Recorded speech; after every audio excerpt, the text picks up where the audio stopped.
आदिवासी विभागाच्या 4000 कोटी रुपये इतरत्र उडविले। तसेच सिंदखेडा शहरातील गट नंबर 12-15 व गट नंबर 2 गट नंबर 362 नियमकुल होण्याबाबत तसेच मौजे रंजाने येथील स्मशानभूमी अतिक्रमण मुक्त होण्यासाठी 25/3/25 रोजी सिंदखेडा शहरातून भव्यदिव्य असा मोर्चा काढण्यात आला। महाराष्ट्रात आदिवासी समाजावर अनेक वर्षापासून अन्याय अत्याचार सतत होत असून दोषींवर कायदेशीर व सक्त कारवाई होत नाही म्हणून गाव कुसातील समाजकंटक दिवसेंदिवस मोठ्या प्रमाणात आदिवासी समाजावर अत्याचार करीत आहेत। त्या संदर्भात शासन कधीच कठोर कारवाई करीत नाही म्हणून आदिवासी समाजावर अन्याय अत्याचार वाढलेले आहेत। त्याबाबत दोषींवर तात्काळ कठोर कारवाई होऊन त्यांना शिक्षा होण्यासाठी भिल्ल समाजाच्या वतीने दीपक आयरे यांच्या अध्यक्षतेखाली आज भव्य मोर्चा काढण्यात आला। महाराष्ट्रातील आदिवासी समाजाचा सर्वगुण विकास व्हावा म्हणून आदिवासी विभागाची निर्मिती करण्यात आलेली आहे। आजपर्यंत किती आदिवासी समाज सक्षम झाला त्याबाबत शासन स्तरावर सर्वे करण्यात यावा। महाराष्ट्र सरकारने आदिवासींचा विकास निधी 4 कोटी रुपये इतरत्र वळवून आदिवासी समाज अन्याय केलेला आहे।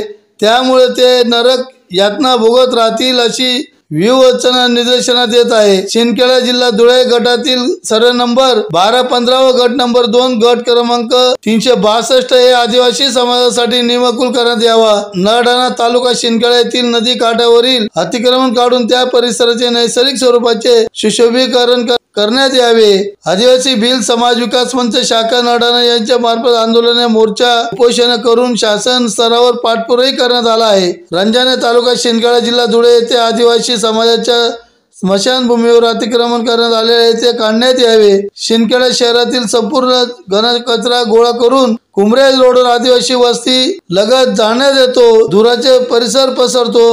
अनेक आदिवासी लोकांच्या आरोग्यावर विपरीत परिणाम होत आहेत। सेवा फाउंडेशनची ठेका चौकशी करून रद्द केला पाहिजे। नगर पंचायत सिंदखेडाने अनेक घनकचरा दुसरीकडे टाकण्यात यावे। आदिवासी लोकांच्या आरोग्यावर परिणाम हो किंवा काही अनुचित प्रकार घडल्यास सिंदखेडा नगर पंचायतचे मुख्याधिकारी जबाबदार राहतील। भिल मंचचे अध्यक्ष दीपक दशरथ आयरे यांनी मोर्चाच्या वेळेस आपले मनोगत व्यक्त केले।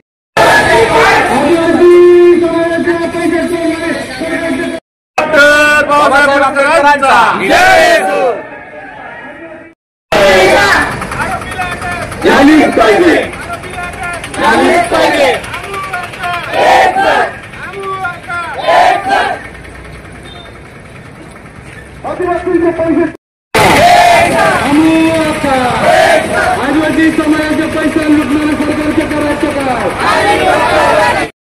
नहीं चलेगी, नहीं चलेगी, नहीं चलेगी, नहीं चलेगी, आरोपीला अटक।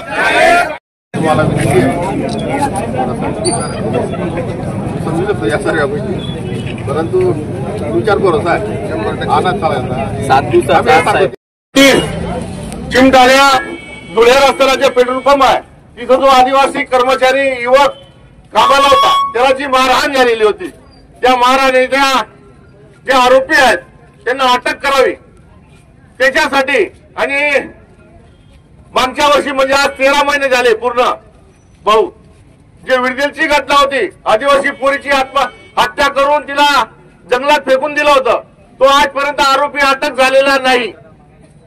याचा अर्थ असा होतो सिंदखेडा तालुक्यात आदिवासींना मारून टाका आरोपी सापडणार नाही।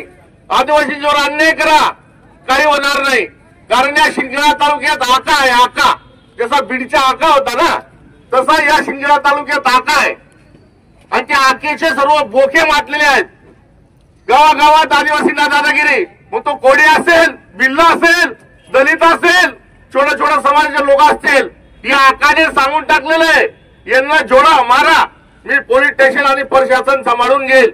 परंतु आम्ही आदिवासी आहोत आणि आम्हाला आपल्याला सर्वांना सपोर्ट करण्यासाठी सिंदखेडा तालुक्याचा कुठला पुढारी आला नाही। विरोधी पक्षाचे सर्व पुढारी घरात घुसून बसले आहेत। परंतु मी शानाभाऊ माझ्या भावाचा मी धन्यवाद करतो राहुल पाटोळेचाही धन्यवाद करतो आणि समाज बांधवांचा एवढे लोक तुम्ही आलेत हिम्मत केली या भोक्याच्या विरोधात या सिंदखेडा तालुक्याच्या आका ज्यांनी दादागिरी मचवलेली आहे। पोलीस प्रशासनावर दबाव पोलीस प्रशासनाला वेगवेगळ्या प्रकारे फोन तरी पोलीस प्रशासन काम करत आहे तेव्हा दबावपोटी, परंतु तरी आपण पोलीस प्रशासनाला धन्यवाद दिला पाहिजे. त्यांनी अॅट्रॉसिटी ऍक्ट गुन्हा दाखल केला, आरोपी फरार आहेत, आपली मागणी अटक करा. परंतु पण बिल याला कुर्ताला मत दिलं ना जावा हक्काना बोक्याला का बिलचा मारा, कोळीसला मारा, महाराष्ट्रला मारा, याला कुर्ताला मोकाला दिलेला त्याला माणसं मोकार सुटी जायचं. आदिवासी अन्याय करायला तो अन्याय मिटला पाहिजे. नेता आम्ही 7 दिवसात जर आरोपी अटक झाले नाही, अधीक्षक कार्यालयावर, पोलीस अधीक्षक कार्यालयावर मी स्वतः आत्मदान करणार आहे 7 दिवसाच्या आत. जर या आरोपींना अटक झाली नाही आणि विरजेलचा आरोपी डिग्रेड झाला नाही तर आम्ही सर्व महिला पुरुष पोलीस अधीक्षक कार्यालय धुळ्यावर येणारा 6-7 दिवसावर आत्मदान करणार आहोत. मी काय जास्त बोलणार आहे, ऊन आहे.